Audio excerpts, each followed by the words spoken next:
Hey everyone, and welcome back to the channel. What if I told you there's a ticking time bomb hidden right beneath our feet? A force so powerful it could change life on Earth as we know it.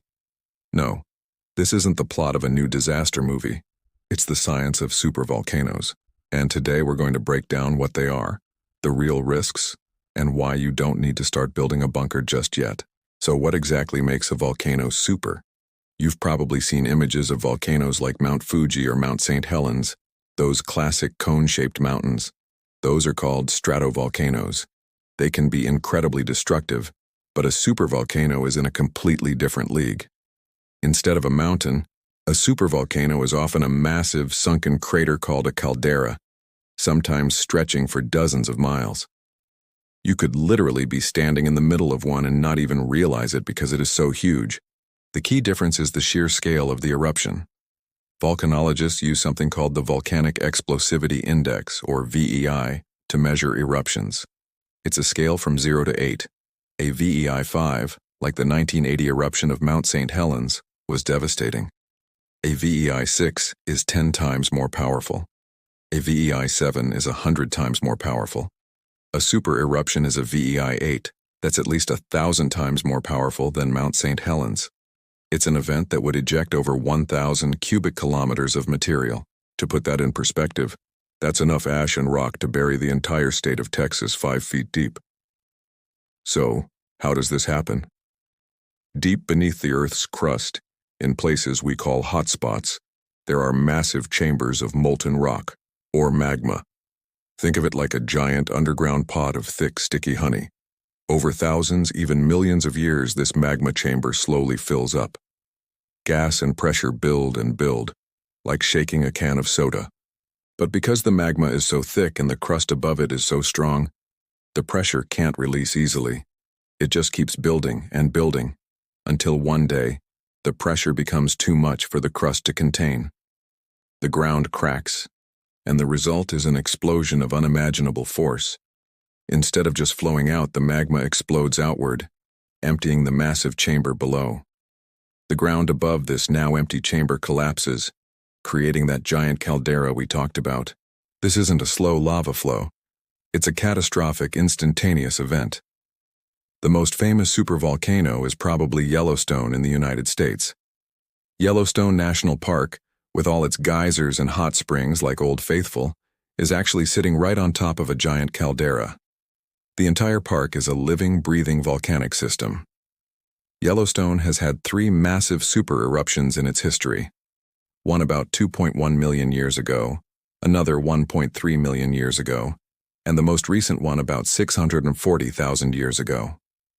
Now, if you do the math, you might notice those eruptions seem to happen roughly every 600,000 to 700,000 years. And since the last one was 640,000 years ago, well, you can see why this makes headlines. The media loves to talk about Yellowstone being overdue. But here's the crucial part. Volcanoes don't run on a strict schedule. Thinking a volcano is overdue is like saying that because your bus is usually 5 minutes late, it's guaranteed to arrive exactly 5 minutes late every single day. Nature is far more complex and less predictable than that.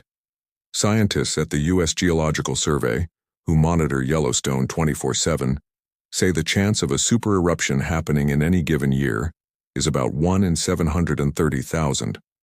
To put that in context, your odds of being struck by lightning in your lifetime are way, way higher. So, is it possible? Yes. Is it likely to happen in our lifetime, or even our great-great-grandchildren's lifetimes? Extremely unlikely. But let's play a game of what if. What would happen if Yellowstone or another supervolcano did erupt? The immediate effects would be apocalyptic for the surrounding area. A pyroclastic flow, a superheated cloud of gas, ash, and rock moving at hundreds of miles per hour, would incinerate everything within a radius of 60 to 100 miles. There would be no surviving that. Then comes the ash.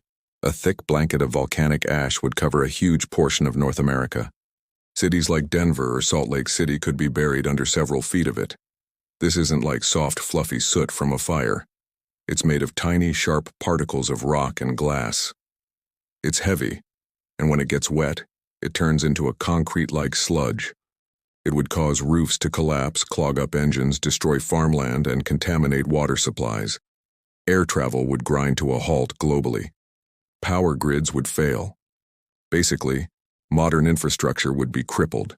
But the biggest and most far-reaching impact would be on the climate. A super eruption would blast so much sulfur dioxide and ash into the stratosphere that it would form a veil around the planet, blocking out sunlight. This would trigger a volcanic winter. Global temperatures could drop by 5 to 10 degrees Celsius for several years.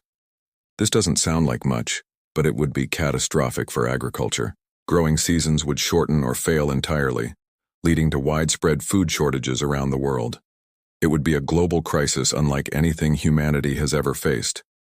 So, this all sounds pretty terrifying, right? But here's the good news. First, as we said, the odds are incredibly low. And second, we'd have warning. A supervolcano doesn't just blow up out of the blue. Scientists monitor these systems constantly using seismometers to detect earthquakes, GPS to measure ground deformation, and sensors to analyze gas emissions. An impending super eruption would likely be preceded by years, or even decades, of warning signs. We'd see an increase in earthquake frequency and intensity. The ground would swell up dramatically, and there would be massive changes in the geysers and hot springs. It would be impossible to miss.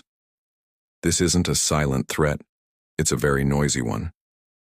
This warning would give us time, not to stop it because we can't, but to prepare and evacuate. And Yellowstone isn't the only one. Other major supervolcanoes include Lake Toba in Indonesia, which had one of the largest known eruptions about 74,000 years ago, and the Phlegraean Fields in Italy, right next to the city of Naples. Each of these is monitored just as closely. So, what's the big takeaway here? Supervolcanoes are a real and incredibly powerful force of nature. They represent one of the greatest natural threats to our civilization. However, they are also extremely rare events, and we are not flying blind. Science gives us the tools to watch and understand them. The story isn't about impending doom. It's about the awesome power of our planet and our own growing ability to comprehend it. It's a humbling reminder that we live on a dynamic and ever-changing world. Instead of worrying about a supervolcano, which you have virtually no control over, it is much more productive to focus on things we can actually do to make our world more resilient. Things like tackling climate change, preparing for more common natural disasters like earthquakes or hurricanes, and supporting the scientific research that helps keep us safe. So sleep well tonight. The ground beneath your feet is almost certainly not about to explode. But it's pretty cool to know what it's capable of. Thanks so much for watching. If you found this interesting and learned something new, do me a favor and hit that like button and subscribe to the channel for more deep dives into the world of science. Let me know in the comments what other mind-blowing topics you'd like us to cover next. Stay curious, and I'll see you in the next video.